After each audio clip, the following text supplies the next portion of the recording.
Hello everyone, welcome back to our channel. कैसे हैं आप सब? मैं हूं आपकी लर्निंग बडी कशिश कपिश और आज हम पढ़ने वाले हैं यूनिट 3 का बहुत ही इम्पोर्टेंट टॉपिक टीचिंग मेथड्स, जिससे हर बार क्वेश्चंस आते ही आते हैं। क्वेश्चन नहीं, क्वेश्चंस आते हैं टीचिंग मेथड से हर बार। तो हम बहुत अच्छे से इस टॉपिक को पढ़ने वाले हैं यूनिट 3 के एकदम डिटेल्ड में, ठीक है। सो 4 तरीके से हो सकता है। क्या कौन से? एक तो जो हो गया हमारा टीचर सेंटर्ड, यानी कि जो हमारे शिक्षक के सेंटर्ड हो गया।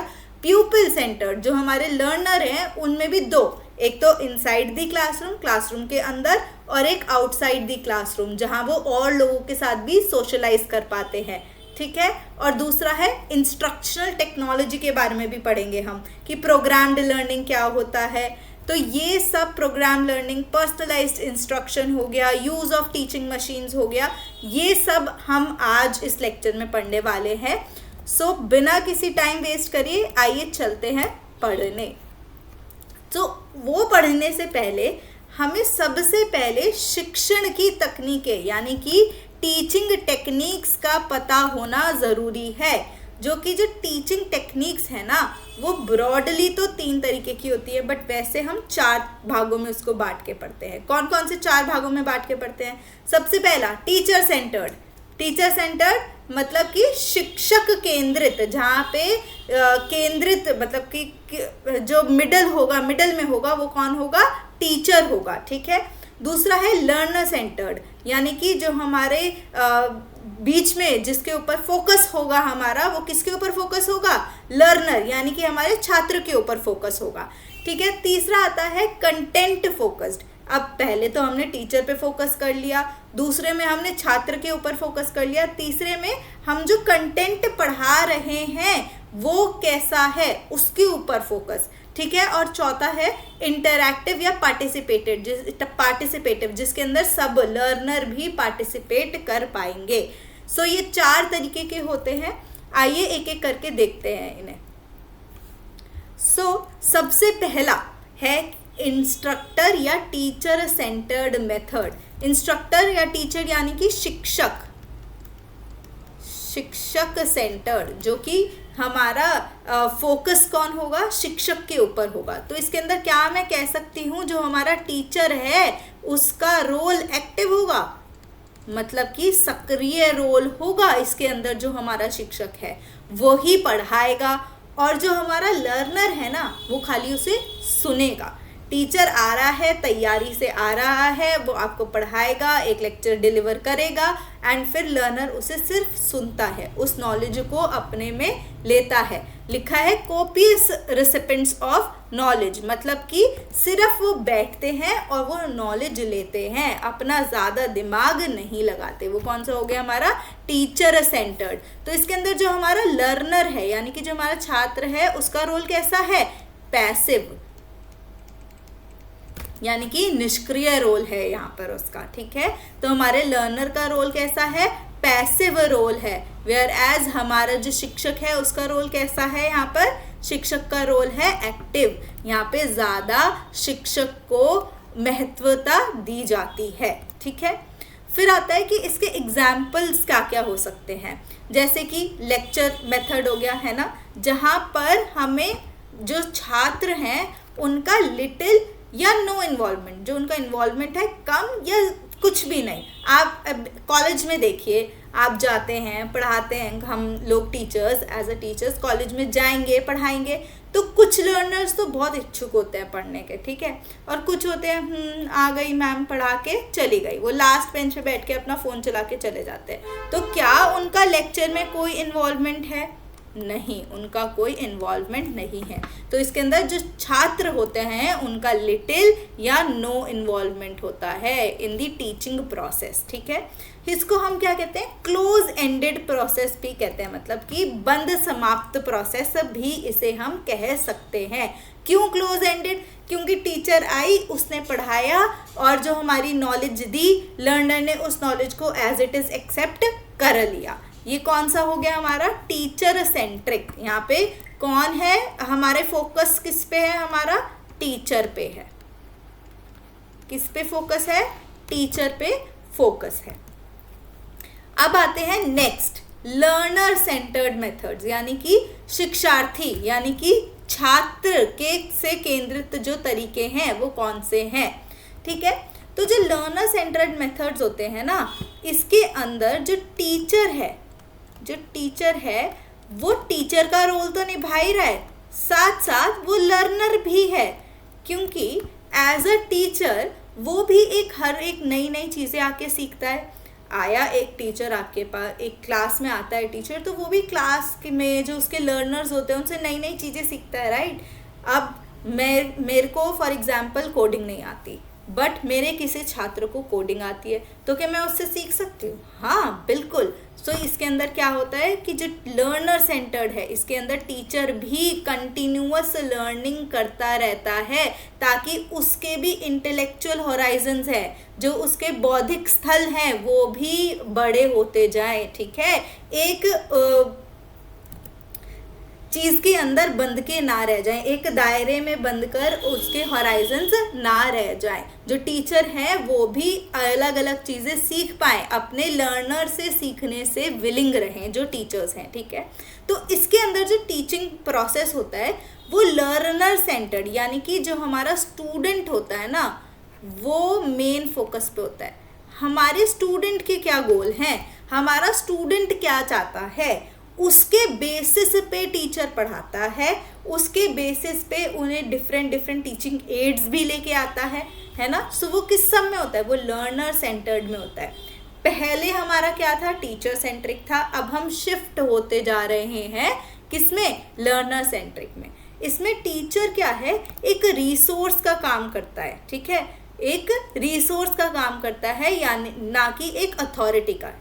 टीचर सेंटर्ड में उसकी टीचर की एक अथॉरिटी होती है। ठीक है, इसके अंदर क्या होता है, टीचर एक रिसोर्स है जो आपको इंफॉर्मेशन देगा, आपको हेल्प करेगा आपके गोल्स को अचीव करने में, जो आपको नहीं पता उसमें आपकी हेल्प करेगा। तो वो क्या हो गए, हमारे लर्नर सेंटर्ड मेथड्स हो गए। ठीक है, तो हमारे लर्नर सेंटर्ड मेथड्स के एग्जाम्पल्स क्या क्या हैं, जैसे कि हमारा hills model of learning through discussion, कि भाई टीचर आया, हमने एक डिस्कशन का टॉपिक बनाया, हमने है ना एक डिस्कशन का टॉपिक लिया और उस पर सब डिस्कस कर रहे हैं। दूसरा क्या हो गया, एक्सपेरिमेंटल लर्निंग होती है ना, लर्निंग बाय डूइंग। जैसे कि एक पोट्री की क्लास है, अब उसके अंदर तो सीख ही सकते हो ना आप कैसे करनी है। अगर मैं थ्योरी पढ़ा दूँ पोट्री की, फिर फायदा है नहीं, आप जब तक हैंड्स ऑन एक्सपीरियंस नहीं लोगे उसका कोई फायदा नहीं है। सो ये सब क्या है, ये सब हैं लर्नर सेंटर्ड मेथड्स।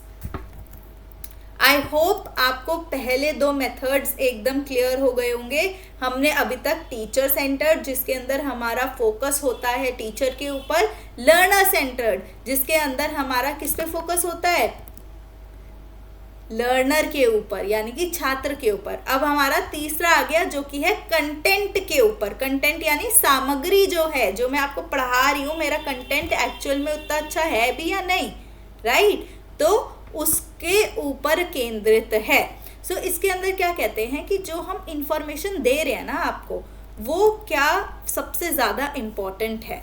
ठीक है, मैं क्या कैसे पढ़ा रही हूँ वो इम्पोर्टेंट नहीं है, क्या पढ़ा रही हूँ वो ज़्यादा इम्पॉर्टेंट है ना। सो इसके अंदर किसको फिट होना पड़ता है कंटेंट के अंदर, टीचर को भी और लर्नर को भी, दोनों को जो हमारा कंटेंट है उसके हिसाब से फिट होना पड़ता है ना। तो इसके अंदर क्या होते हैं कि जो कंटेंट प्रोग्राम्ड लर्निंग अप्रोच जो होती है, ठीक है, अभी हम पढ़ेंगे प्रोग्राम लर्निंग अप्रोच कौन कौन सी होती है, हम इसके अंदर के टाइप्स पढ़ेंगे, सबके अंदर के एक एक टाइप्स हम पढ़ने वाले हैं। ठीक है, सो कंटेंट के हमारे गोल्स क्या हैं, हमारे कंटेंट का सोर्स क्या है, हमारा कंटेंट स्ट्रक्चर्ड है या नहीं है। अब मैं आऊँ आपको पढ़ाने लग जाऊँ कि सबसे पहले जी प्रोग्राम लर्निंग क्या होती है, टीम टीचिंग क्या होती है, तो क्या ये स्ट्रक्चर्ड है? नहीं, मैं पहले आपको बताऊंगी कि कितने टाइप की टीचिंग टेक्निक्स हैं, फिर उसके अंदर कैसे कैसे टेक्निक्स आ सकती हैं, फिर ही तो मैं उसके टाइप्स पे जाऊंगी। मैं आपको पहले टाइप्स बता दूं, फिर मैं बताऊंगी किसके टाइप्स हैं, है ना। तो ये हमारा क्या हो गया, हमारा स्ट्रक्चर भी मैटर करता है, कितना डेप्थ है, कितनी क्वांटिटी है। अब मैं ऊपर से बता दूं कि एक एक लाइन की ये है, आज आधे घंटे में ये खत्म हो जाएगा, एक एक लाइन में बताने में, है ना। लेकिन हमारे कंटेंट में डेप्थ कितनी है, सामने वाले को कितना समझ में आएगा, कितनी गहराई में लिखा है हमारा कंटेंट, वो भी मैटर करता है। और क्या क्या एक्टिविटीज़ से हम वो कंटेंट सीखने वाले हैं, ठीक है। तो ज़रूरी नहीं है कि कंटेंट मतलब टीचर सेंटर्ड होगा या कंटेंट मतलब लर्नर सेंटर्ड होगा। इसके अंदर किस किस का रोल है, दोनों का ही इक्वल रोल है। आई होप ये आपको क्लियर हो गया होगा। अब चलते हैं हमारे फोर्थ मेथड की तरफ, जो कि है इंटरैक्टिव या पार्टिसिपेटिव मेथड्स, ठीक है, मतलब पार्टिसिपेटिव, सहभागी। तो इंटरैक्टिव या पार्टिसिपेटिव मेथड्स के अंदर क्या होता है कि ये ना सिचुएशनल एनालिसिस के ऊपर डिपेंड करता है, ठीक है। सो ये इसमें देखो आप लिखा है कि ये जो मेथड्स हैं ये ड्रिवन है सिचुएशनल एनालिसिस के ऊपर of what is the most appropriate thing for us to learn do now given the situation of the learners and teachers. तो ये क्या है, सिचुएशन के ऊपर, क्या हमारी अभी एग्जैक्टली सिचुएशन है उसके ऊपर डिपेंड करता है कि अभी के लिए सबसे इम्पोर्टेंट क्या है, ठीक है। अभी के लिए हमारे को सबसे इम्पोर्टेंट क्या है। आई होप ये आपको क्लियर हो गया होगा। एनी अगर कुछ भी डाउट्स है आप कमेंट सेक्शन में बताइएगा एंड हम बिल्कुल उसे सॉल्व करेंगे, ठीक है। सो उसके बाद आता है कि हमारे जो इसमें सबसे अप्रोप्रिएट थिंग क्या है, सिचुएशन। हम सिचुएशन के हिसाब से इंटरैक्ट करेंगे लर्नर के साथ।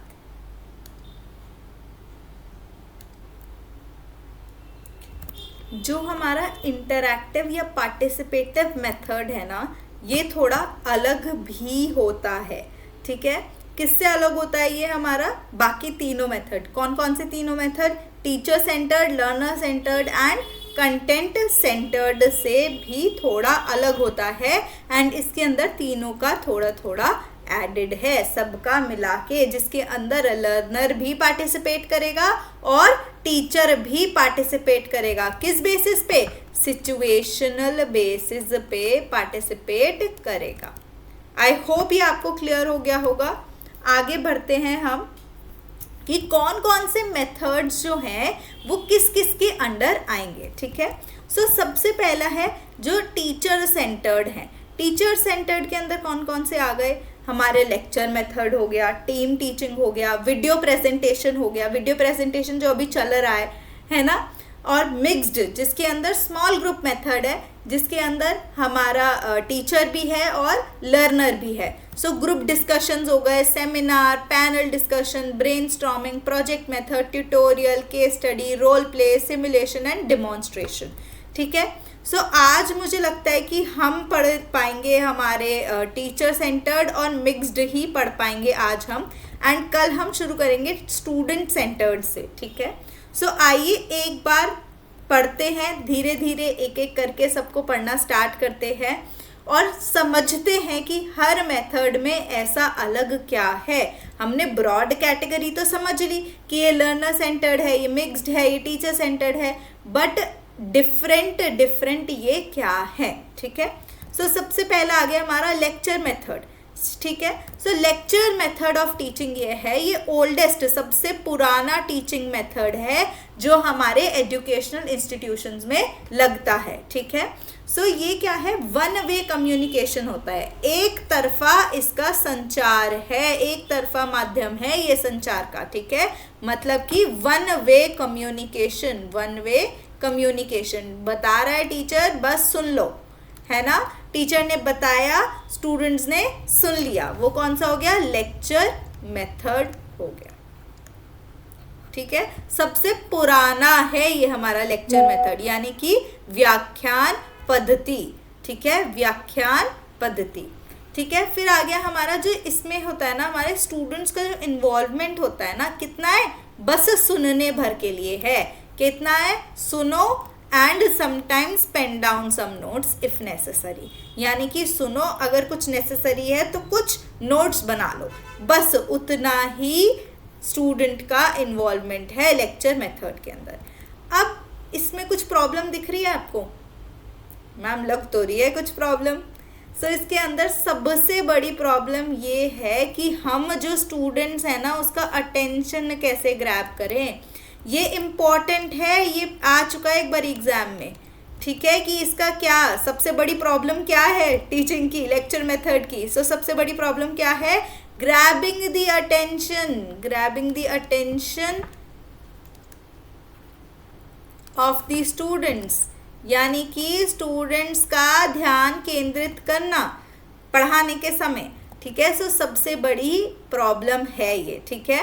एंड सबसे अनदर बिग प्रॉब्लम, और क्या बड़ी प्रॉब्लम है, that many students in the class can not follow the theme.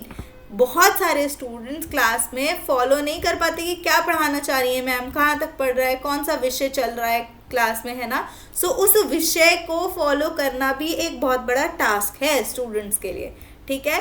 तो ये सबसे बड़ी दो प्रॉब्लम है लेक्चर मेथड की। लेकिन सबसे बड़ी प्रॉब्लम क्या है, स्टूडेंट्स का ध्यान, छात्रों का ध्यान आकर्षित करना कक्षा के अंदर, ठीक है। और लेक्चर मेथड अब कहाँ कहाँ हमें काम आएगा, ये लेक्चर मेथड सूटेबल कहाँ कहाँ है। लार्ज क्लासरूम साइज, जब हमारा जो क्लासरूम का साइज है वो बहुत बड़ा है, कक्षा का जो साइज है हमारा वो बड़ा है, यानी कि हमारे फॉर एग्जांपल 50-60 लोग हैं, तो क्या हम लेक्चर मेथड हमारे लिए अप्रोप्रिएट है? जी हाँ, बिल्कुल लेक्चर मेथड इस सिचुएशन में हमारे लिए अप्रोप्रिएट रहेगा। फिर आता है technical terms are carefully explained with instructions. अगर मैं टेक्निकल टर्म्स आपको एक्सप्लेन कर रही हूँ इन्स्ट्रक्शंस के, इलस्ट्रेशंस के साथ, बिल्कुल सब एग्जाम्पल्स दे रही हूँ, इलस्ट्रेट कर रही हूँ, सब समझा रही हूँ, ठीक है, तो हम क्या कहेंगे, वो अगेन वो लेक्चर मेथड तब भी हमारा काम आता है।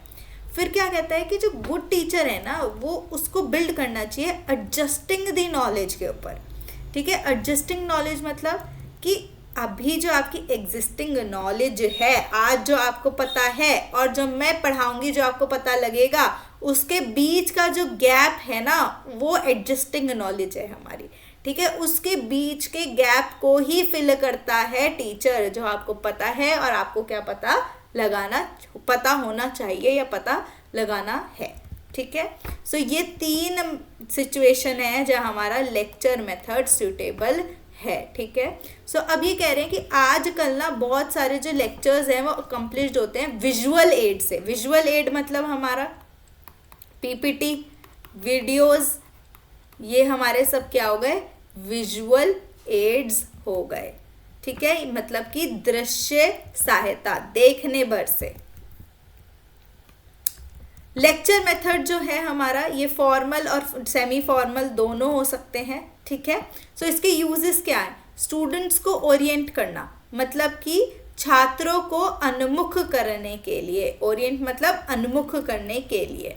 फिर आता है इंट्रोड्यूस अ सब्जेक्ट, कोई सब्जेक्ट को जो टीचर है उसे इंट्रोड्यूस करना है, कोई हमें डायरेक्शन देनी है कि ये तो इस प्रोसीजर से ही होगा और आप ऐसे ऐसे यही प्रोसीजर फॉलो करके आप ये कर लो, तो हम कौन सा मेथड यूज़ करेंगे, लेक्चर मेथड का। हमें कोई बेसिक सा मटेरियल प्रेजेंट करना है, बहुत बेसिक सा, जिसमें कुछ ज़्यादा समझाने का है नहीं, तो भी हम लेक्चर मेथड का यूज़ करेंगे, ठीक है। या फिर डेमोन्स्ट्रेशन हो गया, डिस्कशन हो गया, परफॉर्मेंस हो गया, इस सब केसेस में भी कौन सा मेथड यूज़ होगा, लेक्चर मेथड यूज़ होगा। या फिर मुझे कुछ आपको रूल समझाने हैं, प्रिंसिपल समझाने हैं, कुछ कॉन्सेप्ट समझाने हैं, ठीक है, और उसी बेस पे वो होगा, तो फिर वो भी क्या है, लेक्चर मेथड का एक यूज़ है, ठीक है। अब इसके एडवांटेजेस क्या हैं, टाइम तो सेव करता है भाई, क्यों, बस टीचर आई पढ़ा के चली गई, टाइम तो सेव हुआ, हमने 45 मिनट में वो इन्फॉर्मेशन ले ली जो अगर हम लर्निंग मेथड से, लर्नर सेंटर्ड या किसी और मेथड से लेते तो शायद हमें ज़्यादा टाइम में हम उसे ग्रैब कर पाते। तो हमने कम टाइम में ज़्यादा इन्फॉर्मेशन ले ली, इसीलिए ये क्या है, हमारा टाइम को सेव करता है। फिर आता है फ्लेक्सिबिलिटी परमिट करता है। ऑफ कोर्स अगर मुझे कुछ ऐसा नहीं है ना कि मुझे अभी की अभी कोई एक्टिविटी करनी है, नहीं, अगर वीडियो है, ये आप वीडियो कभी भी देख सकते हैं, राइट, अपने घर पे, तो ये क्या है, परमिट्स फ्लेक्सिबिलिटी। और बहुत रिजिड हमें रिक्वायरमेंट नहीं होती इसके अंदर, एक क्लासरूम चाहिए, बच्चे चाहिए और एक पढ़ाने के लिए क्या चाहिए, बोर्ड चाहिए, और बच्चों को अपने लिए नोटबुक्स चाहिए, ठीक है। सो ये बहुत ही ईजी पड़ता है, लेकिन इसके अंदर सबसे बड़ा डिसएडवांटेज क्या है कि इसमें वन वे कम्युनिकेशन होता है, टीचर बोल रहा है, बच्चा सुन रहा है, दैट्स इट। तो टीचर को भी नहीं पता बच्चे को कितना समझ में आया और कितना समझ में नहीं आया। ये सबसे बड़ा डिसएडवांटेज है लेक्चर मेथड का, ठीक है। और सबसे बड़ा इशू क्या है, प्रॉब्लम क्या है इसकी सबसे बड़ी, कि how to grab the attention, grabbing the attention of the students. छात्र की अटेंशन जो हमने केंद्रित करनी है तो वो कैसे करनी है, ये सबसे बड़ी प्रॉब्लम है किसकी, हमारे लेक्चर मेथड की। देख लीजिए, कुछ भी इशू है अभी तक, बार बार देखिए, अगर अभी तक कोई भी इशू है कमेंट सेक्शन में बताइए कि जो भी इशू है मैम ये चीज़ समझ में नहीं आ रही, एंड हम श्योरली उसके लिए दोबारा आपसे मिलेंगे। नेक्स्ट है एक्सपोजिटरी टीचिंग। एक्सपोजिटरी टीचिंग ना बहुत लेक्चर मेथड से ना इंक्लूडेड है, ठीक है, बहुत ज़्यादा उससे रिलेटेड है, ठीक है। सो लेक्चर का ले लेती है, एक्सपोजिटरी टीचिंग भी एक लेक्चर रिसाइटेशन है फुल क्लास से, with explanation, examples, opportunities for practice and feedback. अगर मैं आपको एक्सप्लेन कर रही हूँ कोई चीज़, एग्जाम्पल के थ्रू कर रही हूँ कोई चीज़, ठीक है, आपको उस चीज़ को प्रैक्टिस करने की भी अपॉर्चुनिटी दे रही हूँ और उसका फीडबैक दे रही हूँ और आपसे क्लास का फीडबैक ले रही हूँ, तो वो कौन सी हो गई, एक्सपोजिटरी टीचिंग हो गई, ठीक है। कौन सी टीचिंग हो गई, एक्सपोजिटरी टीचिंग, ईटी, प्यार से हम इसे बुलाते हैं ईटी, ठीक है। सो इसके अंदर क्या होता है, जो हमारी प्रेजेंटेशन होती है वो बहुत ज़्यादा verbal explanation but teacher student interaction involve होता है इसके अंदर। जैसे कि क्वेश्चन, मैं कुछ पढ़ा रही हूँ, फिर मैं क्वेश्चन पूछूंगी, आंसर पूछूंगी, रिव्यू होगा, प्रैक्टिस होगा, है ना। और अगर कोई स्टूडेंट कुछ एरर कर रहा है तो उसको भी हम करेक्ट करेंगे, जो छात्र की गलतियाँ हैं उसको हम करेक्ट करेंगे, ठीक है। सो ये हो गई हमारी एक्सपोजिटरी टीचिंग। सो अब ये क्या होता है, कहाँ अप्रोप्रिएट है एक्सपोजिटरी टीचिंग हमारी, when the teacher must do partition, subdivide and translate textbook and workbook material into more digestible form because it can be understood by the students। ये कब होता है, जब हमारी टेक्स्ट बुक बहुत बड़ी है। अब बच्चे वो देखेंगे वो टेक्स्ट बुक तो हैरान हो जाएंगे, मैम इतना सारा हम कैसे पढ़ेंगे, ये तो पढ़ना इम्पॉसिबल है। तो टीचर क्या करती है, उसको डिवाइड करती है, सब डिवाइड कर देती है उस वर्कबुक को, ठीक है। आज 10 क्वेश्चन करना, कल 10 क्वेश्चन करना, अगले दिन 10 क्वेश्चन करना, उसको सब डिवाइड कर देती है, उसके क्वेश्चंस को डाइजेस्टिबल फॉर्म, मतलब कि उसको छोटा छोटा कि आप इजीली डाइजेस्ट कर पाओ, ठीक है। थोड़ा पढ़ाया, आज एक पढ़ाया, आज एक पढ़ाया, आज एक पढ़ाया। अब एक बात बताओ, टीचिंग की इतनी सारी थ्योरीज है, ठीक है, अगर मैं आपको सारी थ्योरीज एक दिन में पढ़ा दूंगी तो आप बहुत ज़्यादा ओवरवेल्म हो जाओगे, मैम ये क्या है, ये कैसे करें हम। जबकि अगर मैं आपको दो थ्योरीज हर दिन पढ़ाऊं तो क्या वो ज़्यादा इजी नहीं है, हम वो ज़्यादा इजी है, हम अच्छे से हर एक थ्योरी को समझ भी पाएंगे। तो वो क्या है, हमारी एक्सपोजिटरी टीचिंग डायमेंशन है, ठीक है। फिर वो क्या होता है कि और दूसरा कब अप्रोप्रिएट है, जब टीचर चाहती है कि जो छात्र है ना उनका इंटरेस्ट बढ़े, ठीक है, जो छात्र हैं उनका इंटरेस्ट बढ़े क्लास के अंदर, तब भी एक्सपोजिटरी टीचिंग काम आती है, क्योंकि उनको प्रैक्टिस करने को मिल रही है ना, प्रैक्टिस करने को मिल रही है और हैंड्स ऑन एक्सपीरियंस भी मिल रहा है। एक्सपोजिटरी एग्जाम्पल्स दे रही है टीचर अलग अलग, ताकि उन्हें समझ में आ जाए, उनका इंटरेस्ट बने, रियल लाइफ एग्जाम्पल्स दे रही है ना। So when the teacher must achieve content mastery of fundamental facts, rules, action sequences that may be essential to the subsequent learning। अब ये कह रहा है तीसरा पॉइंट कब अप्रोप्रिएट है, जब कोई टीचर है उसे किसी फैक्ट का कुछ मास्टरी है उसकी, ठीक है, कोई रूल, एक्शन सीक्वेंसेस, एंड वो उसे सरपास जो और भी लर्निंग है उसको देना चाहता है, तो वो क्या है, हमारी एक्सपोजिटरी टीचिंग डायमेंशन है, ठीक है। तो हमने अभी तक क्या क्या पढ़ लिया, हमने एक्सपोजिटरी टीचिंग डायमेंशन पढ़ लिया एंड लेक्चर मेथड पढ़ लिया, ठीक है। सो ये दोनों ही, एक्सपोजिटरी भी लेक्चर से ही रिलेटेड है, बट उसका एक एडवांस्ड वर्जन कह सकते हैं हम कि वो उसका एक एडवांस्ड वर्जन है।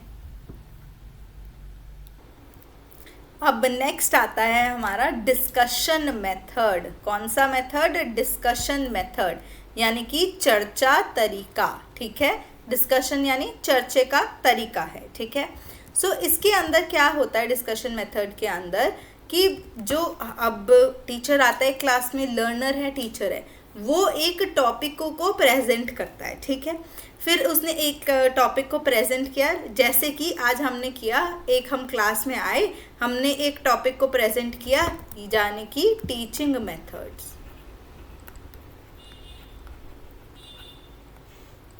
ठीक है, मैंने उसे आपको पढ़ा दिया कि टीचिंग मेथड की क्या होता है, कैसे होता है। फिर उसके बाद क्लास में क्या होगा? डिस्कशन होगा। किस चीज़ के ऊपर? उन मेथड्स के ऊपर जो टीचर ने पढ़ाया है। क्या किस लिए डिस्कशन होगा? ये जानने के लिए कि छात्र ने उस चीज़ की कितनी अंडरस्टैंडिंग बनाई है, उसका कितना कॉन्सेप्ट प्रिंसिपल क्लियर हुआ है ना। तो ये डिस्कशन मेथड उसलिए बहुत इम्पॉर्टेंट है। ठीक है, सो और क्या होता है कि जो स्टूडेंट्स हैं उनको प्रिपेयर करता है एप्लीकेशन के लिए। ठीक है, जो हमने प्रोसीजर तो बता दिया, बट एक्चुअल में क्या होता है वो डिस्कशन से पता लगेगा, है ना। कोई क्लास में कह सकता है ना, मैम पर ये तो ऐसे हो सकता है, फिर दूसरा कहेगा मैम लेकिन ये तो ऐसे हो सकता है। तो इसमें आपका भी तो एक डिस्कशन के माध्यम से आपका भी एक डेवलप हो रहा है। क्या डेवलप हो रहा है? अंडरस्टैंडिंग। आपकी भी एक अंडरस्टैंडिंग डेवलप हो रही है कि अच्छा ये भी सिनेरियो हो सकता है। तो हमारी भी एक अच्छी अंडरस्टैंडिंग उस कॉन्सेप्ट को लेके, नया पर्सपेक्टिव मिलता है हमें उसको लेके। सो ये क्या सब में आता है? डिस्कशन मेथड के अंदर आता है। ठीक है, डिस्कशन किस लिए हो सकता है? हम समराइज भी करने के लिए कह सकते हैं ना कि आज जो मैंने पढ़ाया आप समराइज करेंगे। ठीक है, तो अगर आप उसे समराइज कर रहे हैं, क्लैरिफाई कर रहे हैं, तो वो क्या है? डिस्कशन कर रहे हैं हम उस सेम चीज़ पे जो मैम ने पढ़ाई है क्लास के अंदर। ठीक है, आई होप ये आपको क्लियर हो गया होगा। लेकिन अब ये क्यों इम्पोर्टेंट है? एडवांटेजेस क्या है इसके? सो ये ना जो स्टूडेंट का इंटरेस्ट है ना उसे बढ़ाता है। स्टूडेंट का इंटरेस्ट जो है वो इंक्रीज होता है डिस्कशन मेथड में। कैसे? अब स्टूडेंट को भी लगेगा ना कि मैं सुनूं ताकि मैं बाद में बोल पाऊँ, है ना। सो स्टूडेंट भी सुनता है ताकि वो बाद में क्लास के अंदर बोल पाए कि इस चीज़ पे चर्चा होगी बाद में, तो हमें भी पता होना चाहिए। ठीक है, सो ये चाय पे चर्चा जैसा नहीं है, ये क्लास की चर्चा है। ठीक है, so next is increases students acceptance and commitments. अब भाई स्टूडेंट जो क्या क्या चीज़ एक्सेप्ट कर सकता है, क्या क्या कमिट कर सकता है, उसको क्या करते हैं? उसका इंक्रीज होता है। ठीक है, और ये क्या यूटिलाइज करता है? स्टूडेंट की नॉलेज एंड एक्सपीरियंस, की उससे इस चीज़ के बारे में कितना नॉलेज है, कितनी एक्सपीरियंस है, तभी तो वो उस पर तर्क वितर्क कर पाएगा।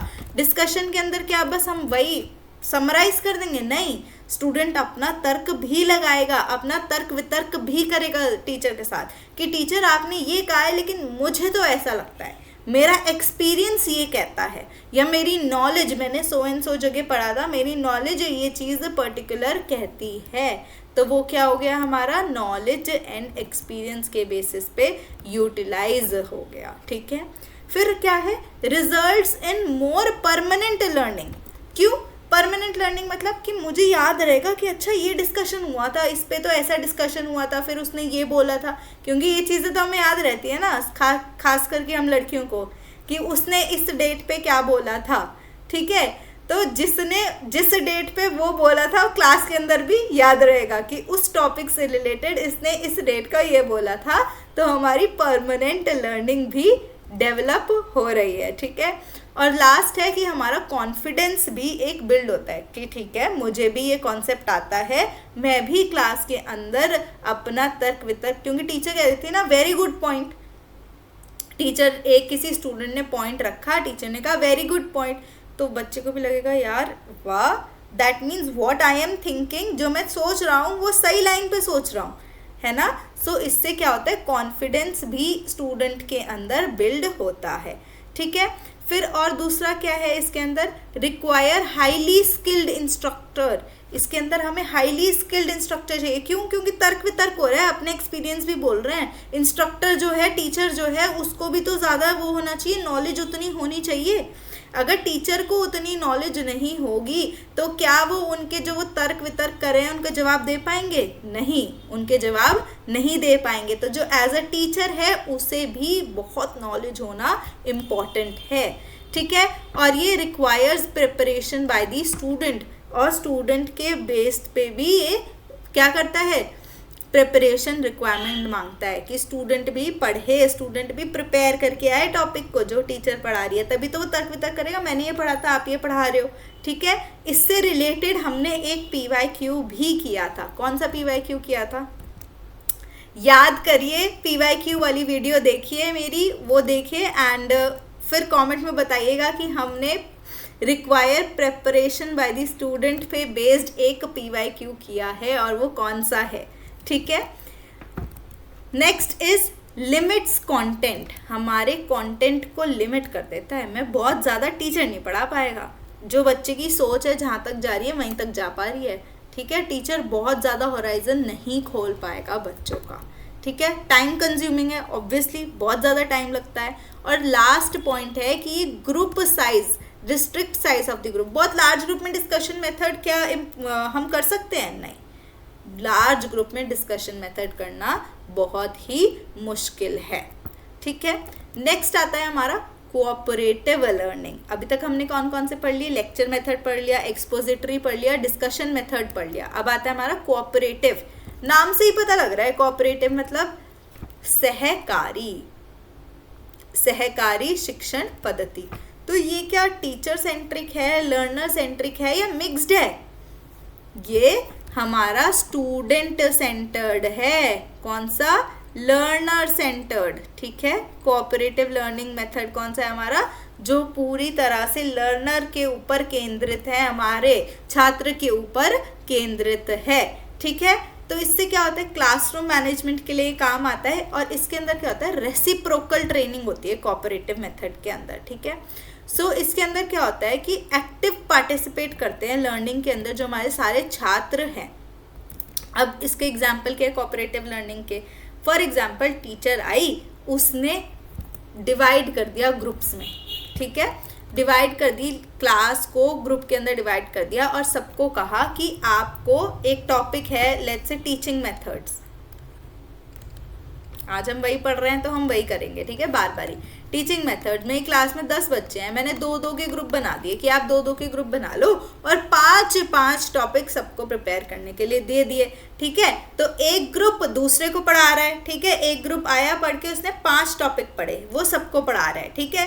दूसरा ग्रुप आया, उसने 5 टॉपिक पढ़े, वो सबको पढ़ा रहा है। तीसरा ग्रुप आया, उसने 5 टॉपिक पढ़े, वो सबको पढ़ा रहा है, ठीक है।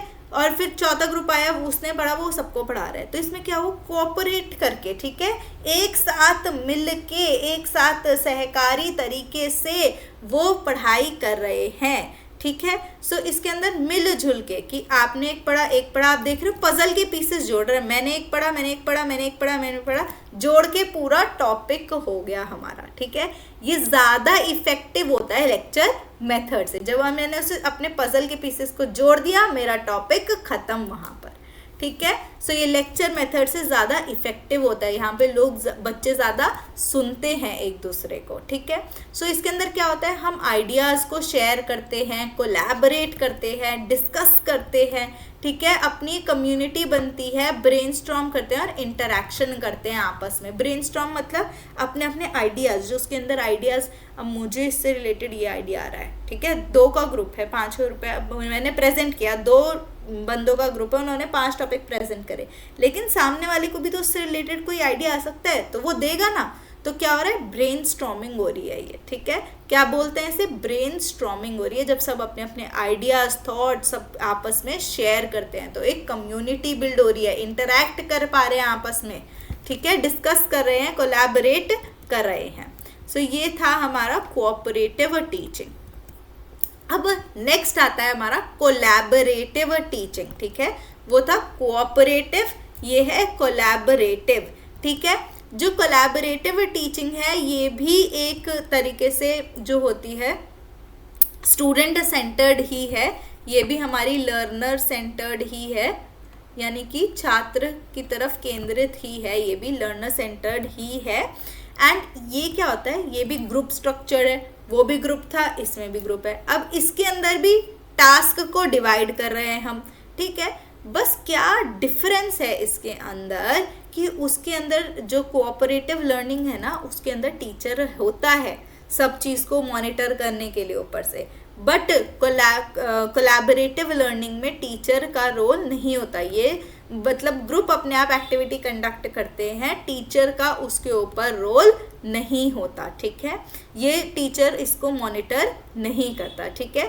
टीचर अपनी असिस्टेंट दे सकता है, कोई हमें नहीं समझ में आ रहा, कुछ नहीं है, टीचर से असिस्टेंट ले सकते हैं, बट उस एक्टिविटी को मॉनिटर नहीं करता टीचर, ठीक है। सो इसके अंदर जो हमारा सक्सेस ऑफ द ग्रुप है वो किस पे डिपेंड करता है? Success of the individuals in the group, कि हमारे इंडिविजुअल के सक्सेस, उनकी सफलता पर निर्धारित है, उस पर निर्भर करता है, ठीक है। So collaborative is different and cooperative is different. Collaborative में टीचर का रोल कम, उसके अंदर ओनली असिस्टेंट, मॉनिटर नहीं करता टीचर, बल्कि कोऑपरेटिव में टीचर मॉनिटर करता है, उसका अगेन रोल कम, लेकिन असिस्टेंट प्रोवाइड करता है, असिस्टेंट्स जो है उन्हें प्रोवाइड करता है कि मेरी कुछ मदद चाहिए, कुछ सहायता चाहिए, वो ले लो, बट मैं इस चीज़ को मॉनिटर नहीं करूँगा। उसके अंदर असेसमेंट कौन करता है? असेसमेंट मतलब जो उनका मूल्यांकन है, ठीक है, तो उसके अंदर मूल्यांकन कौन करता है? कोऑपरेटिव के अंदर टीचर। कोलैबोरेटिव के अंदर मूल्यांकन कौन करता है? आपस में स्टूडेंट ही अपना असेसमेंट करते हैं, ठीक है, अपनी इंडिविजुअल परफॉर्मेंस और ग्रुप की परफॉर्मेंस, उसमें हम ग्रुप वाइज देखते हैं, इसमें हम इंडिविजुअल और ग्रुप दोनों को देखते हैं कोलैबोरेटिव लर्निंग के अंदर।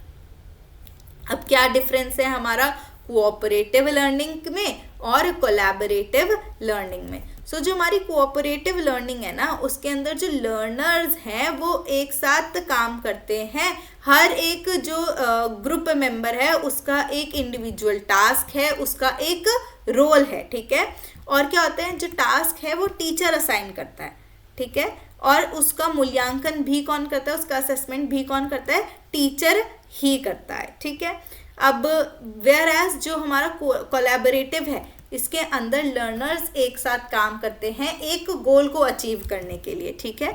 लर्नर्स एक साथ काम करते हैं एक गोल को अचीव करने के लिए, एक प्रॉब्लम को सॉल्व करने के लिए, ठीक है। सो वो प्रॉब्लम सॉल्व करते हैं और ऐसे भी डिसाइड करते हैं, क्या डिसाइड करते हैं कि वो अपना गोल एक साथ कैसे अचीव करेंगे, स्किल्स को शेयर करते हैं, नॉलेज को शेयर करते हैं, एंड अपने आप ही सेल्फ को और टीम को आप उनका मूल्यांकन यानी कि उनका असेसमेंट भी खुद ही करते हैं, ठीक है। अब इसके अंदर जो लर्नर्स है ना, वो ज़्यादा लैंग्वेज फंक्शंस यूज़ करते हैं, जैसे कि अपने ओपिनियंस को शेयर करना, ठीक है, अग्री करते हैं, डिसअग्री करते हैं, क्योंकि टीचर तो है नहीं मॉनिटर करने के लिए यहाँ पे, तो यहाँ पर आपस में बातचीत, जो बहस होता है, टास्क बेस्ड इंक्वायरी होती है, तो वो ज़्यादा होती है, ठीक है, किसमें? कोलैबोरेटिव लर्निंग पे, ठीक है। ये कोलैबोरेटिव लर्निंग का क्या पार्ट हो गया? जैसे कि अब टीचर आई, उन्होंने कहा कि आप ये प्रॉब्लम, ये सिनेरियो है, जीडी देखे आपने ग्रुप डिस्कशंस, कभी जीडी राउंड होते हैं जब कोई भी इंटरव्यू के लिए जाता है उससे पहले, तो उसके अंदर वो उनको एक टॉपिक देते हैं पूरे ग्रुप को, और ग्रुप आपस में तर्क वितर्क कर रहा होता है उसके ऊपर, ठीक है। तो वो क्या हो गया? कोलैबोरेटिव लर्निंग हो गई, उस टॉपिक के बारे में सब आपस में सीख रहे हैं, कुछ कुछ डिस्कशन मेथड जैसे, ठीक है। सो कोलैबोरेटिव में क्या होता है? Type of learning in which students are separated into groups, students अलग अलग ग्रुप्स में सेपरेट होते हैं और एक प्रॉब्लम को इन्वेस्टिगेट करते हैं। और कोऑपरेटिव लर्निंग जिसमें स्मॉल ग्रुप्स में होते हैं, एक कॉमन लर्निंग गोल को अचीव करते हैं, ठीक है। इसके अंदर इंस्ट्रक्टर गाइड नहीं करता, इसके अंदर इंस्ट्रक्टर गाइड करता भी है, इसके अंदर असिस्टेंस प्रोवाइड करता है, इसके अंदर गाइड भी करता है, मॉनिटर भी करता है, और असेस भी कौन करता है? टीचर ही करता है। असेस मतलब मूल्यांकन उसका कौन करता है? टीचर ही करता है। ये प्रॉब्लम सॉल्विंग टेक्निक इसके अंदर क्या है? लर्नर आपस में म्यूचुअल एफर्ट के साथ करते हैं। इसके अंदर क्या है? कोऑपरेटिव के अंदर वो पहले कंपोनेंट्स पहचानते हैं और फिर वो टीचर्स हेल्प करते हैं उनको वो कंपोनेंट्स पहचानने में। फिर जो लर्नर है वो डिफरेंट सिचुएशन डेवलप करते हैं कि ऐसे इस सिचुएशन में कैसे प्रॉब्लम सॉल्व होती, ठीक है। तो यहाँ पे कोई यूनाइटेड नहीं है, सबका अपना अपना अलग अलग रोल है। जो कोलैबोरेटिव है वो इनफॉर्मल है, ठीक है, कम स्ट्रक्चर्ड होती है, फ्लेक्सिबल है। वेयर एज कोऑपरेटिव फॉर्मल है, इफेक्टिव भी है, डायरेक्टिव भी है और वेल ऑर्गेनाइज्ड, यानी कि ये इनफॉर्मल हो गई, ये फॉर्मल हो गई, ठीक है। आई होप अब तक सारे क्लियर हो गए होंगे। अब चलते हैं हम नेक्स्ट पे, कोलैबोरेटिव कोऑपरेटिव, अगेन बहुत इंपॉर्टेंट टॉपिक था। अब हम चलते हैं दोबारा एक और नए इंपॉर्टेंट टॉपिक की तरफ, जो कि है प्रोग्राम्ड इंस्ट्रक्शन। तो जो हमारा प्रोग्राम्ड इंस्ट्रक्शन है, प्रोग्राम्ड इंस्ट्रक्शन किसने दिया था? BF स्किनर जी ने दिया था, ठीक है, ये याद रखिएगा, ये इंपॉर्टेंट है, ठीक है। BF स्किनर जी ने दिया था ये हमें। सो इन्होंने क्या 1954 में दिया था, इन्होंने री इंट्रोड्यूस किया था बेसिकली इसे 1954 में। सो इन्होंने कहा था कि जो हमारा निर्देश के रूप है ना, जो हमारे सिस्टम ऑफ इंक्वायरी है, वो एक हमें लर्निंग दे सकते हैं, ठीक है। सो इसके जो मेन फोकस है, तो आपके जो कॉग्निटिव डोमेन, जो आपका दिमाग है ना, जो आपका संज्ञानात्मक डोमेन है, उसके अंदर एक डिजायरेबल चेंज लाना, उसके अंदर एक परिवर्तन लाने का जो आपका व्यवहार है उसके अंदर, ठीक है। सो वो मेन है इसके अंदर, ये मेन है कि आपके जो कॉग्निटिव डोमेन के अंदर डिजायरेबल चेंज लाना, ताकि आपके लर्नर के बिहेवियर के अंदर भी एक चेंज आ सके, ठीक है। So the structure of teaching method is that selected content is analyzed and broken into smaller element। सो क्या कहते हैं ये कि हमने एक कंटेंट लिया, ठीक है, उसको मैंने स्ट्रक्चर कर दिया, उसको स्मॉलर कंटेंट्स में डिवाइड कर दिया, ठीक है, स्ट्रक्चर कर दिया, उस कंटेंट को डिवाइड कर दिया। अब मैं उसे लर्नर को दूंगी, ठीक है। अब लर्नर को किस बेस पे दे सकती हूँ? मैंने एक फ्रेमवर्क डेवलप करते हैं, इसके अंदर हम एक प्रोग्राम डेवलप करते हैं, एक फ्रेमवर्क डेवलप करते हैं इसके अंदर हर एलिमेंट के ऊपर, ठीक है। फिर उसके बाद हम 4 ऑप्शन देंगे लर्नर को, ठीक है। सबसे पहले 4 ऑप्शन वाली आई थी प्रोग्राम लर्निंग। सो उसके अंदर लर्नर को 4 ऑप्शन दिए जाएंगे, तो उसके जो रिस्पॉन्सेज हैं वो अलग से दिए जाएंगे। जो उसके करेक्ट रिस्पॉन्सेज हैं वो तो लर्नर के लिए न्यू नॉलेज या न्यू बिहेवियर हो जाएगा, क्योंकि उसे पता नहीं था, उसने किया तो वो एक नया वो हो जाएगा। और जो उसकी इमीडिएट कंफर्मेशन है ऑफ द करेक्ट रिस्पॉन्स, उसको री-इन्फोर्समेंट भी देगा, यानी कि भाई आपने ठीक किया है, आपको मोटिवेट करेगा कि ठीक है आपने सही किया, मेरे दिमाग में हो जाएगा कि मतलब मेरे को ये सही पता है, तो ये ऐसे ही होता है, ये मेरे बिहेवियर मॉडिफिकेशन में आगे चल के काम आएगा। सो ये क्या होता है? प्रोग्राम्ड इंस्ट्रक्शन होता है। प्रोग्राम मतलब क्रमोदेशित, मतलब कि एक क्रम है, उसी से हम चलेंगे। मैंने आपको दिया, आपका रिस्पॉन्स करेक्ट आया, तो वो आपके लिए क्या हो गई? एक न्यू नॉलेज हो गई, आपके बिहेवियर के एक एडिशन हो गया वो, ठीक है। सो इसके लिए क्या होता है कि हमको इंस्ट्रक्शन देना हो, ठीक है, या फिर हमें कोई ऐसी चीज़ बनानी हो, अपनी प्रोडक्शन को अपग्रेड करना हो, या जो पता है मुझे कि केपेबल स्टूडेंट्स हैं उनको मैंने और बढ़ावा देना, उनको और एसिलरेट करना है, उनको एक पुश देने के लिए भी हम प्रोग्राम्ड इंस्ट्रक्शन मेथड यूज़ करते हैं, ठीक है। इसके अंदर टीचर की ज़रूरत है क्या? ये अब फ्लेक्सिबल है, आप कभी भी कर सकते हो, टीचर की ज़रूरत नहीं है, क्योंकि ये आप खुद से नॉलेज गेन करने वाले हो, प्रैक्टिस से नॉलेज गेन करने वाले हो, ठीक है। सो इसके अंदर किसके ऊपर? जो हमारा इक्विपमेंट है, जो हमारा इंस्ट्रक्शन के लिए इक्विपमेंट आएगा, जो हम अपना सॉफ्टवेयर डेवलप करेंगे, उसके ऊपर मेहनत लगती है। बार बार उसे चेंज करते रहते हैं, न्यू नॉलेज उसके अंदर आती रहती है, ताकि आप भी उससे सीखते रहें, आपकी नॉलेज भी अपडेट होती रहे, ठीक है। सो ये क्या हो गया? हमारी प्रोग्राम्ड लर्निंग या प्रोग्राम्ड इंस्ट्रक्शन मेथड हो गया, ठीक है। अब नेक्स्ट आता है द स्टडी असाइनमेंट मेथड, ठीक है, यानी कि अध्ययन सत्रीय कार्य, ठीक है। अब क्या होता है मैम? स्टडी असाइनमेंट, ये बहुत फेमस है, अगर आपने सुना हो तो कभी। सो क्या होता है कि एक इंस्ट्रक्टर है या जो टीचर है, उसने आपको असाइनमेंट दिया, तो ये पूरी तरह से लर्नर सेंटर्ड नहीं है, ये क्या है? मिक्स्ड है, लर्नर प्लस टीचर सेंटर्ड है ये, ठीक है। सो ये क्या है? मिक्स्ड अप्रोच है। हमने देखा था ना एक table, mixed, teacher centred and learner centred, शुरू में ही देखा था जो, ठीक है। सो इसके अंदर क्या होता है, जो मेथड है इसके अंदर इंस्ट्रक्टर है आपको कहेगा अच्छा बुक पढ़ना या कोई प्रोजेक्ट बनाना या कोई रिसर्च पेपर लिख के आना, ठीक है, या कोई पेपर लिख के आना, 1000 वर्ड का ऐसे लिख के आना इसके ऊपर, तो वो क्या दे रहा है आपको, असाइनमेंट दे रहा है। तो जब आप असाइनमेंट करोगे प्रायर टू द क्लासरूम से पहले वो आपने वो असाइनमेंट कर लिया, आप उसके बारे में पढ़ लिया, तो क्या आप उसे कर पाओगे, आपको वो ज़्यादा समझ में आएगा ना जब टीचर उस चीज़ को पढ़ाएगा। यस, सो ये क्या है, हमारा स्टडी असाइनमेंट मेथड है। इसके अंदर क्या करता है, ये लेक्चर जो है उसके लिए एक स्टेज तैयार करता है, जो मैं पढ़ाने वाली हूँ आप उसके बारे में पहले से ही थोड़ी रिसर्च करके आए, उसके बारे में पढ़ के आए, ठीक है। मैंने बोल दिया कि फर्स्ट 10 पेजेस आज आप बुक के पढ़ के आएंगे, ठीक है।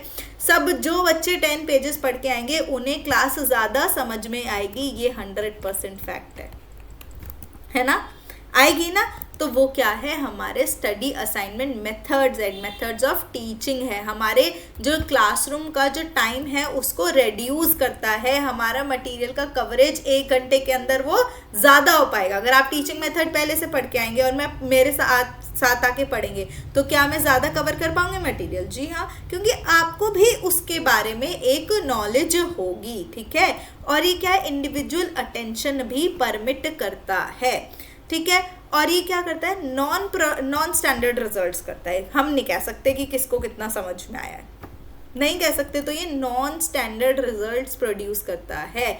और इसके लिए एक केयरफुल प्लानिंग की बहुत ज़्यादा ज़रूरत है और फॉलोअप की भी। अच्छा, आप इतना पढ़ के आएंगे बच्चे, मैं इतना पढ़ाऊंगी, तो कितना पढ़ के आए हैं एक्चुअली, तो मुझे उसका फॉलोअप भी लेना पड़ेगा कि आप कितना पढ़ के आए हो, कहाँ तक पढ़ के आए हो, कैसे, अच्छा यहाँ तक पढ़ के आए हो तो अच्छा हम इतना कवर कर सकते हैं कि नहीं कर सकते, ठीक है। सो वो फॉलोअप भी रिक्वायर्ड है और इवैल्यूएशन भी, यानी कि उसका मूल्यांकन भी उतना ही इम्पॉर्टेंट है इसके अंदर, स्टडी असेसमेंट मेथड के अंदर। सो हम असाइनमेंट मेथड क्यों, स्टडी असाइनमेंट मेथड क्यों चूज़ करें? एक तो ये हमारी ऑप्टिमैलिटी को बढ़ाता है, फ्लेक्सिबिलिटी, फेयरनेस, एफिशिएंसी बढ़ाता है ना, हम ज़्यादा से ज़्यादा पढ़ा पाएंगे, एफिशिएंसी बढ़ रही है, हम ज़्यादा ऑप्टिमल सोल्यूशंस यानी कि प्रॉब्लम के सोल्यूशन ऑप्टिमली निकाल पा रहे हैं, एकदम सही तरीके से निकाल पा रहे हैं, ठीक है, ठीक निकाल पा रहे हैं। फ्लेक्सिबल है, ठीक है, फ्लेक्सिबिलिटी कैसे प्रोवाइड करता है, अच्छा 10 पेजेस पढ़े हैं तो आज हम 10 कवर कर लेंगे, ठीक है, बट अगर मैं क्या 11-12 पढ़ाना चाहूँ, मैं पढ़ा सकती हूँ, पढ़ा सकते हैं। तो ये एक फ्लेक्सिबिलिटी भी ऑफर करता है एंड फेयरनेस भी ऑफर करता है। सो आई होप आपको स्टडी असाइनमेंट मेथड क्लियर हो गया होगा। अब नेक्स्ट आता है हमारा ट्यूटोरियल मेथड। सो ट्यूटोरियल मेथड के अंदर क्या होता है कि इंडिविजुअल स्टूडेंट, एक लौते छात्र के ऊपर डायरेक्टली इंस्ट्रक्टर वर्क करता है, तो वो कौन सा मेथड हो गया, ट्यूटोरियल मेथड हो गया, ठीक है। ये जनरली किसके लिए होता है, हाई स्किल्स के लिए रिक्वायरमेंट है, जिसे हमें जनरली कोई आपका मान लीजिए रिसर्च पेपर होता है, आपके हमारे जो सुपरवाइजर्स होते हैं, क्या उनके अंडर बहुत सारे होते हैं? नहीं, लिमिटेड अमाउंट ऑफ होते हैं, क्योंकि वो limited he amount of students या स्कॉलर्स को ही अच्छे से पढ़ा पाएंगे, उस लेवल का स्किल प्रोवाइड कर पाएंगे, ठीक है। सो जो भी कोई कॉम्प्लिकेटेड स्किल्स है या फिर कोई ऐसे ऑपरेशंस जिसमें डेंजर है, अब हम मूवीज़ में देखते हैं जैसे कि CIA वगैरह की ट्रेनिंग है, या तो वो क्या होता है, सिंगल पर्सन को भी देते हैं किसी एक पर्टिकुलर प्रोजेक्ट के लिए, क्यों? क्योंकि वो उसकी रिक्वायरमेंट है, ठीक है। सो या फिर कोई भी इंडिविजुअलिस्टिक उन्हें असिस्टेंस चाहिए, जैसे कि पूरी क्लास को तो आता है कैसे करना है, बट एक स्टूडेंट है जिसे नहीं आता, तो उसके लिए हम कौन सा मेथड यूज़ कर रहे हैं, ट्यूटोरियल मेथड, उस पे स्पेसिफिक वो मेथड हम यूज़ कर रहे हैं, ठीक है। ये अडेप्टिव इंस्ट्रक्शन के लिए परमिट करता है, ठीक है। स्टिमुलेट्स एक्टिव पार्टिसिपेशन, ठीक है, सक्रिय भागीदारी को भी स्टिमुलेट करता है, ताकि वो जो एक बच्चा है वो कम बोलता है क्लास में, ठीक है, अब मैंने उसे अकेले में पढ़ाया तो वो मेरे साथ थोड़ा ओपन अप हो गया, खुल गया, उसने मुझे अपनी तर्क वितर्क जो है उसके, वो क्या सोचता है किसी एक टॉपिक को लेके, वो भी शेयर करा, तो वो क्या हो गया, एक्टिव पार्टिसिपेशन हो गया उसका भी, ठीक है। और क्या करता है, लेकिन क्या है, मनी एंड टाइम डिमांड करता है। भाई अब मैं किसी को सिंगल ट्यूशन दे रही हूँ तो मास में पढ़ा रही हूँ तो अलग है, लेकिन किसी को पर्टिकुलर आपको ही मैं दे रही हूँ 1-on-1, तो क्या उसके टाइम और मनी बढ़ जाएगा? हाँ जी, बिकॉज टाइम इज मनी। मैं उतने जने में 100 लोगों को पढ़ाऊँ, 200 को पढ़ाऊँ, या उतने जने में 1 को पढ़ाऊँ, so it should compensate, right, और requires highly competent instructor again. जो इंस्ट्रक्टर है वो कॉम्पिटेंट का मतलब क्या हो गया यहाँ पे कि भाई ये नहीं कि उसको पता ही होना चाहिए हर चीज़, बट वो कैसे डिलीवरी कर पा रहा है उस 1-on-1 में, वो कैसे उसको कंटेंट पढ़ा पा रहा है। बिकॉज हम मास को पढ़ा रहे हैं तो अलग है, लेकिन 1-on-1 में पढ़ा रहे हैं तो हमारी कंटेंट डिलीवरी अलग हो जाती है। अब नेक्स्ट आता है हमारा the seminar method. Seminar method के अंदर क्या होता है कि इसके अंदर ग्रुप होता है, ठीक है। सो ग्रुप्स के अंदर होता है, इंस्ट्रक्टर होता है, ठीक है, involving the instructor and the groups rather than instructor and individual. Tutorial में क्या था, instructor and individual student, seminar के अंदर है इंस्ट्रक्टर एंड ग्रुप है होता है इसके अंदर, ठीक है। सो इसके अंदर क्या होता है, जर्नल गाइडेंस दी जाती है ग्रुप के लिए ऑन एन एडवांस स्टडी और रिसर्च प्रोजेक्ट। आपने सुना है ना कि हमारा सेमिनार है ना, रिसर्च स्कॉलर से सुना होगा, जो रिसर्च स्कॉलर्स हैं वो समझ भी पाएंगे मेरी बात को। सो वो क्या है कि भाई हम एक आपको टॉपिक दिया है, आपको उसके ऊपर एक जर्नल गाइडेंस भी दी गई है, एक एडवांस स्टडी के ऊपर कि ये जर्नल गाइडेंस है। फॉर एग्जांपल रिसर्च मेथडोलॉजी के ऊपर आपको जर्नल गाइडेंस दी गई। अब सेमिनार में बोला गया कि आपको एक रिसर्च पेपर प्रिपेयर करना है एंड प्रेजेंट करना है, ठीक है। तो आप क्या देखा जाएगा कि जो मैंने आपको जर्नल गाइडेंस बताई दी आपको उस रिसर्च मेथडोलॉजी पे, क्या आप उसको फॉलो अप कर पा रहे हैं, उस इंफॉर्मेशन को अडेप्ट करके प्रेजेंट कर पा रहे हैं या नहीं कर पा रहे, राइट। जो आपकी सोल्यूशन है प्रॉब्लम को वो कैसे हैं स्टडी ग्रुप में, ये देखा जाता है, ठीक है। तो ये क्या होता है, मोटिवेशन देता है स्टूडेंट्स को, एक्टिव पार्टिसिपेशन होता है, सक्रिय इनका जो होता है पार्टिसिपेशन, ठीक है, स्टूडेंट्स का, ठीक है। फिर और नेक्स्ट है कि इसमें हाईली कॉम्पिटेंट इंस्ट्रक्टर चाहिए, ठीक है। इवैल्यूएशन भी इसमें रिक्वायर्ड है, और लेकिन ये थोड़ा कॉस्टली भी होता है बिकॉज सेमिनार कंडक्ट भी तो कराना पड़ेगा। अब इसकी कैरेक्टरिस्टिक्स क्या है, अब किसे देगा वो, ठीक है। इसमें टीचर जो है वो लीडर होगा। कौन होगा लीडर, टीचर होगा। और क्या होता है, 10-15 पार्टिसिपेंट्स होंगे, वो आएंगे, वो प्रेजेंट करेंगे। किसे प्रेजेंट करें, क्लास को प्लस द टीचर। असेसमेंट, उसका मूल्यांकन कौन कर रहा है, उसका मूल्यांकन टीचर कर रहा है, ठीक है। जो आइडियल सेमिनार होता है वो 1 से 2 घंटे के लिए होता है, और जो लीडर है वो विद इन लिमिट्स में अपने डिस्कशन को रखेगा, ठीक है, कि आपका क्या है, क्योंकि टाइम लिमिट भी होती है ना एक, और जो प्रेजेंट कर रहे हैं हमारे लर्नर्स उनकी भी एक लिमिट है, तो उनकी जो क्या कॉग्निटिव लिमिट है उसके बेसिस पे ही वो करेंगे, ठीक है। इसमें क्या होता है, student seminar teacher should monitor the discussion. जो क्या डिस्कस कर रहे हैं, क्या पढ़ा रहे हैं, उसको कौन मॉनिटर करता है, टीचर करता है। सारे मेंबर्स जो हैं सेमिनार के वो उस डिस्कशन में पार्टिसिपेट करते हैं, ठीक है। और जो स्टूडेंट सेक्रेटरी है वो उसे रिकॉर्ड भी कर सकता है। अब नेक्स्ट आता है हमारा द डिमॉन्स्ट्रेशन मेथड। सबसे ज़्यादा आजकल अगर आपने देखा हो बेकिंग की क्लासेस चल रही हैं इंस्टाग्राम पे बहुत ज़्यादा, है ना। तो क्या डेमोन्स्ट्रेट करते हैं कि ऐसे केक बनता है। क्या अगर मैंने बता दिया थ्योरी में कि अच्छा जी लो फ्लावर लो, ठीक है, अपने ड्राई इंग्रेडिएंट मिक्स करो, अपने वेट इंग्रेडिएंट्स मिक्स करो और इसे अवन में बेक होने के लिए रख दो, ठीक है, तो क्या समझ में आएगा आपको कैसे करना है, नहीं। तो वो क्या देते हैं, हैंड्स ऑन एक्सपीरियंस देख रहे हैं, डेमो देते हैं बेसिकली आपको, ठीक है, करके दिखाते हैं आपको कि ये पर्टिकुलर एक्टिविटी या पर्टिकुलर कॉन्सेप्ट कैसे होगा। अगर आपको याद हो आपके स्कूल में केमिस्ट्री लैब में आपको फिजिक्स लैब में आपको प्रिज्म का कराते हैं, है ना, तो उसके अंदर से लाइट पास होती है तो वो कलरफुल वाइट पेपर होता है, प्रिज्म होता है, तो वो कलरफुल लाइट्स को रिफ्लेक्ट करता है। तो वो क्या है, आपको एक्सपीरियंस कराते हैं कि डेमो देते हैं आपको कि एक्चुअल में कॉन्सेप्ट वर्क कर रहा है तो कैसे कर रहा है, ठीक है। वो केक बेक हो रहा है तो वो कैसे हो रहा है, आर्ट एंड क्राफ्ट में अगर मैंने ऐसे फोल्ड करके बनाया तो एक्चुअली कैसे करा है, ठीक है। अब बायोलॉजी में आपको डाइसेक्शन कराते हैं तो वो एक्चुअल बताते हैं ना कि ये ऐसे ऐसे इस प्रोसेस से हो रहा है। सो ये क्या हो गया, हमारा डेमोन्स्ट्रेशन मेथड हो गया, ठीक है। सो ये ज़्यादातर क्या होता है, अगेन टीचर सेंट्रिक होता है, बट इसके अंदर जो टीचर है ट्रबल शूटिंग भी सिखाता है, इलस्ट्रेट करता है स्टूडेंट्स को, स्टूडेंट सीख पाते हैं, ठीक है, टीम वर्क देख पाते हैं, वर्कमैनशिप देख पाते हैं, ठीक है, सेफ्टी प्रोसीजर्स के लिए भी काम आता है। सो ये क्या प्रोवाइड करता है कि हाउ टू डू इट, कैसे करना है, ठीक है, क्या क्यों कर रहे हैं हम, ये कैसे करना है, कहाँ करना है, कब करना है, किस सिचुएशन में करना है। सो ये सब किसके अंदर आता है, हमारा डेमोन्स्ट्रेशन मेथड के अंदर आता है। अब आता है हमारा बज ग्रुप, याद रखना, ठीक है।